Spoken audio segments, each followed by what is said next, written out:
So let's get comfortable down here on the floor. As you can see, I've got some clutter in here. This is basically what's been happening inside this cabinet. Bottles like cleanser and stuff like that, a bag of potatoes. That's another thing that I want to, incorporate into this. A place to put this kind of stuff, like vegetable bins within the drawer itself. And I'm going to take a measurement from the bottom down here to the underside of the sink, and I've got 24 inches to this, and from side to side I have 39 1/4. So I'm seeing two drawers here basically. The bottom one will be tall enough to hold these taller bottles, and then the one above that will make up the space, between the top of that one and the bottom of the sink. And as for depth, they really can't be any more than, say, 12 or 13 inches, I think. That's at maximum depth they can be. Now out to my messy shop, the first thing I need to do is to break down the material I'm going to use to build this. And it's all going to be 1/2-inch plywood, basically, and I'm just going to edge band the top with solid wood. So the first cut I'm making here is to cut the sheet in half. And I normally don't like to do this kind of cut on the table saw, cutting a full sheet, but it's snowy outdoors and cold, and I don't want to set up sawhorses out there and track snow in, so I'm doing that here. Next, I'll make some long rips for the pieces for the sides, the ends, and the bottoms of both drawers.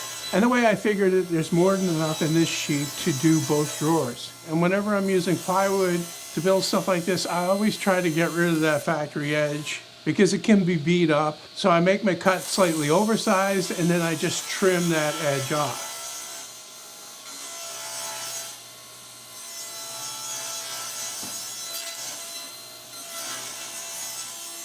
Now with everything cut to the right height, I'll bring it over to my miter saw and cut everything to the right length. I took the time to draw this out in SketchUp, and then I wrote down all of the measurements of the parts that I need. So that means that everything should go together well without any problems.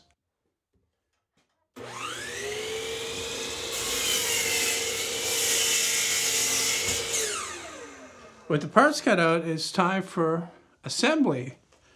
As simple as that.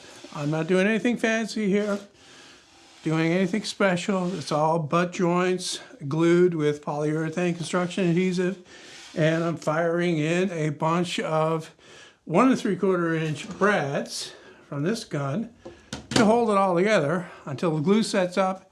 Combination of the glue and the nailing will be more than strong enough to hold this drawer together.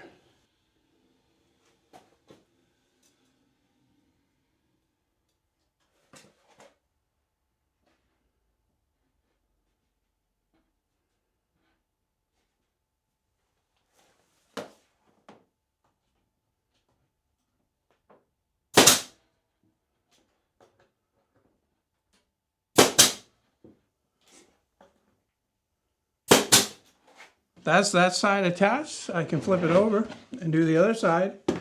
See, I made this little buck to hold the panel vertical while I put it on there and kept it upright. But this panel that I've already attached does it for this side, so I can just go ahead and glue and nail this one on as well. With these drawers, I'm putting the good face of the plywood inside because that's mostly what you'll see. You'll never see the front and you'll never see the back. You'll only see a little bit of the sides, so better to make the inside look nice.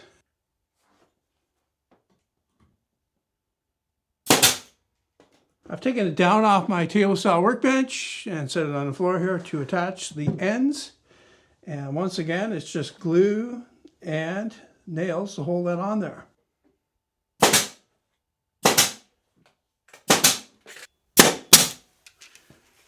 All right, that's the bigger one put together. Now I can cut the edge banding that finishes off the top. And to make that edge banding, I'm going to use one of my old bar clamps here. These are the ones I'm decommissioning, I guess you could say. And I think I can get everything I need for both drawers out of this one piece.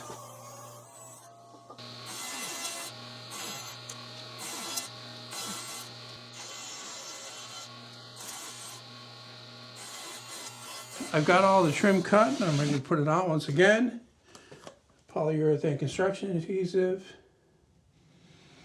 Using this because it is cold in my shop, and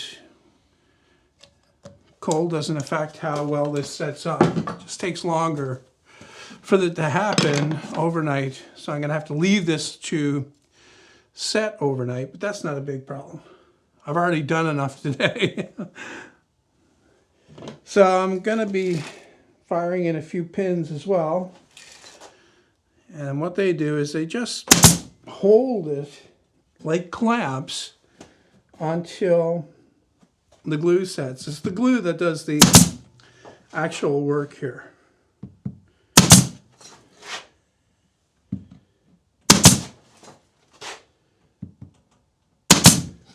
Now these pins that I'm using here are very tiny. They're 23 gauge, and after I sand the top here, those very small holes will basically disappear. I don't have to worry about them. That's why I like using this size nail for this type of thing. It is the next day. I went out this morning and I sanded the box, mainly just the edge banding that I put on the top. And now I'm getting ready to put them in. And I've got my full extension drawer slide here. This is a 16-inch one though. And the depth of these boxes here, these drawers, is just 13 inches. So that means that they're actually going to stick out further, which is kind of good. I don't see a problem with it. I could buy shorter ones, but I had these, so I'm going to use them.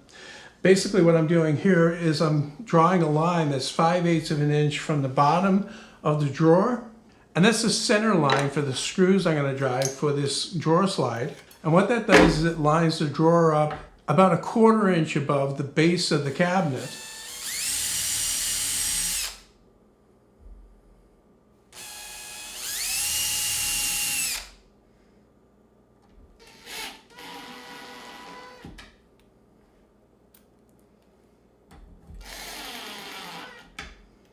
So all I need to do is put the rest of the drawer slide in place so that it's sitting on the bottom of the cabinet, and then drill pilot holes and drive in the screws.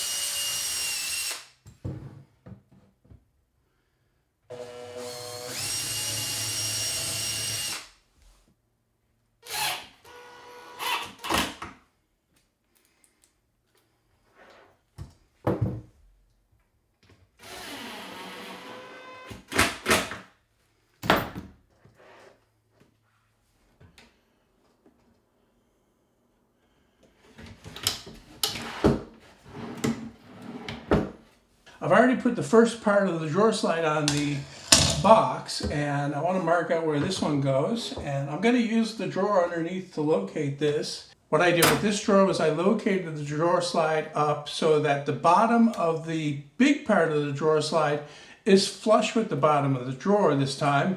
And now when I set the drawer slide in place on top of my framing square as a spacer, that will space the drawer up the exact thickness of the framing square, which is around about 3/16 of an inch. Then all I need to do, like the other ones, is just mark the holes, drill the pilot holes, and drive the screws on both ends.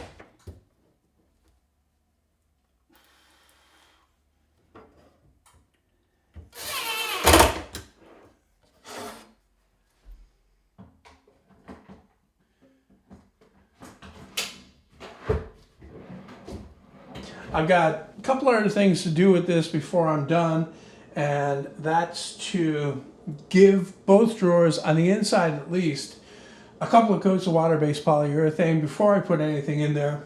Best to do that now while they're empty and still clean.